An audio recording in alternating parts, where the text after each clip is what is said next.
taliska ciidamada xoogga dalka Soomaaliya ayaa soo bandhigay koox ama 5 nin oo iyagu lagu soo qabtay iyaga oo falal burcadnimo ka geysanaya qaybo kamid ah wadooyinka gobolka Shabeellaha Hoose kadib markii hawlgal ay ka sameeyeen halkaasi ciidamo ka tirsan xoogga dalka.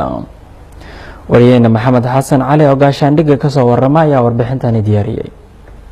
xarunta wasaaradda gaashaandhigga ee magaalada Muqdisho ayaa waxaa maanta lagu soo bandhigay 5 nin oo ku hubeysan qoriga AK47 iyo gaariga ay u isticmaalayeen falalka dhaca oo ay u geystaan dadka socotada ee maraya wadada dheer ee xiriirisa magaalada Muqdisho iyo deegaanka Labarkonton ee gobolka Shabeellaha Hoose kadib howlgallo ciidanka xoogga dalka Soomaaliyeed ay ka sameeyeen halkaasi.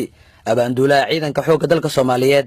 General Abdullaahi Cali Caanood oo warbaahinta qaranka kula hadlayay goobtii raggaasi lagu soo bandhigay ayaa sheegay in la cafi doonin burcadda dadka dhibaateynaysa haddii doonaanba ahaadaan askar iyo maleeshiyaadba. nimankan way hubaysnaayeen waxay wateen 4 qoro AK iyo booshaskaas qoryahoodii waa kuwaas afartaas qori way wateen oo shacabka Soomaaliyeed ugu dhacayay gaadiidkiina uu wadadii mari waayay shacabkiina uu u kala safri waayay deegaanada. tan waxay qayb ka tahay howlgalladii dawladda federaalka madaxweynaha jamhuuriyadda ra'iisul wasaaraha iyo xukuumadduba ay go'aamiyeen oo ahayd in burcadda hubaysan isbaarada dhigaysa loola dagaalamo sida shabaab loola dagaalamayo.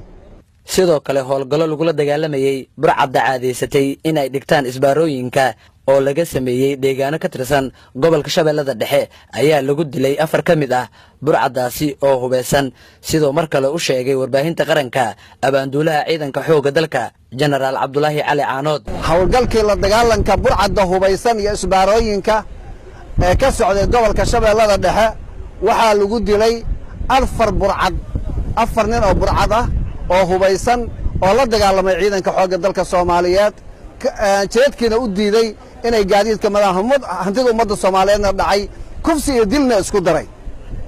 arintaasu waa mid hadda ka abaabulan gobolka Shabeellaha Dhexe gudoomiyaha maamulka gobolka oo hogaaminaya gudoomiyaha gobolka iyo ciidanka xoogga dalka Soomaaliyeed ee gobolka deganna si wada jir ah hadda howlgalkaas u wadaan. Maxamed Xasan Cali, idaacadda iyo telefishinka qaranka Soomaaliyeed, magaalada Muqdisho.